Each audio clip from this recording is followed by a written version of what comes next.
بسم الله الرحمن الرحيم.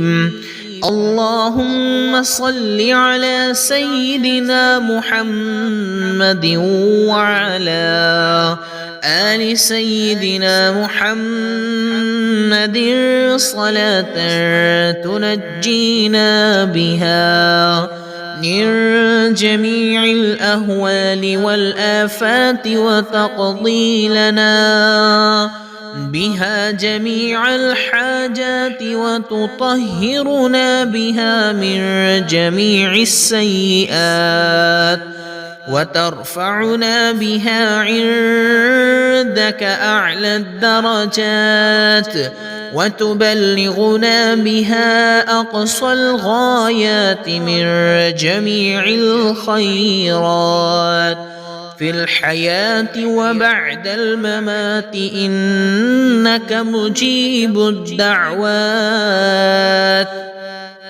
ورافع الدرجات ويا قاضي الحاجات ويا كافي المهمات